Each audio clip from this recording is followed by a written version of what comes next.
Selamat datang kembali di channel Horor Nusantara. Tempat di mana legenda dan cerita mengerikan dari tanah air berkumpul. Mari kita mulai ceritanya. Teror ketukan malam Jumat.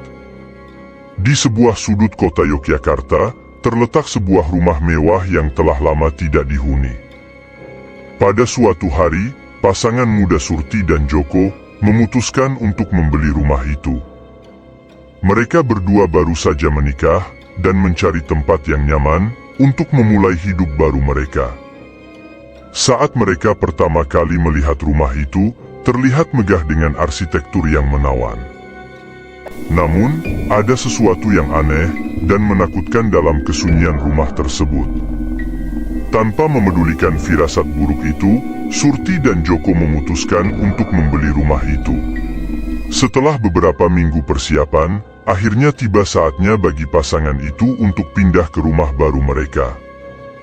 Mereka merasa gembira dan bersemangat untuk memulai babak baru dalam hidup mereka. Namun, begitu mereka tinggal di rumah itu, suasana mulai berubah menjadi menyeramkan. Pertama-tama, Surti merasa sesuatu yang tak wajar saat pertama kali melangkah ke dalam rumah. Udara terasa dingin dan berat, seolah-olah ada sesuatu yang mengintai di balik dinding rumah. Dia berusaha mengabaikan perasaan itu dan fokus untuk menata rumah. Setelah beberapa hari tinggal di rumah baru mereka, Surti mulai merasakan kehadiran sesuatu yang tidak kasat mata di sekitar mereka. Suara-suara aneh terdengar di malam hari, langkah-langkah ringan yang berjalan di lorong-lorong gelap, dan bayangan-bayangan yang melintas di sudut-sudut ruangan.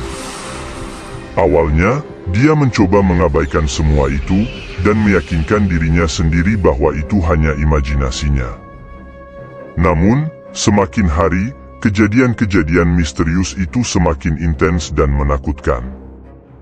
Hari Jumat petang, Surti tampak gelisah, karena sang suami yang biasanya sudah pulang belum juga sampai rumah.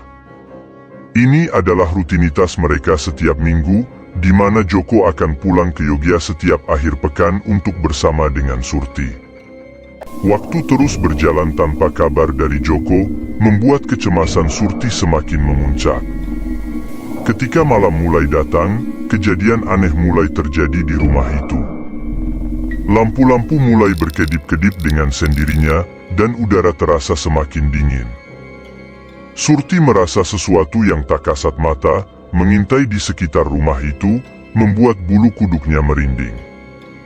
Saat Surti berjalan ke ruang tamu untuk mencari tahu mengapa Joko belum juga pulang, dia mendengar suara ketukan pelan di pintu. Hatinya berdebar kencang ketika dia mendekati pintu dan membukanya dengan perlahan. Namun, ketika dia membuka pintu, tidak ada seorang pun di luar. Ketika tiba-tiba daya listrik di rumah tersebut mati, Surti merasa semakin terisolasi dan tak berdaya. Hanya kegelapan yang menggelayuti rumah itu, Surti merasa kebingungan dan takut. Dia merasa seperti ada sesuatu yang mengawasinya dari balik bayang-bayang. Dia mencoba mencari keberanian di dalam dirinya untuk menghadapi kengerian yang mengintainya, tetapi ketakutannya semakin memuncak.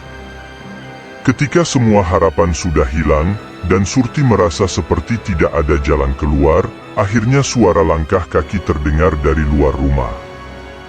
Hatinya berdebar kencang ketika dia mendengar suara Joko memanggil namanya dari luar pintu. Dengan gemetar, Surti membuka pintu, dan menemukan Joko berdiri di depannya dengan tatapan cemas. Dia memeluk Joko dengan erat, merasa lega bahwa dia tidak lagi sendirian menghadapi kengerian yang tak terungkap di rumah itu. Setelah semua kejadian itu, Surti menceritakan hal-hal yang dialaminya tadi kepada sang suami.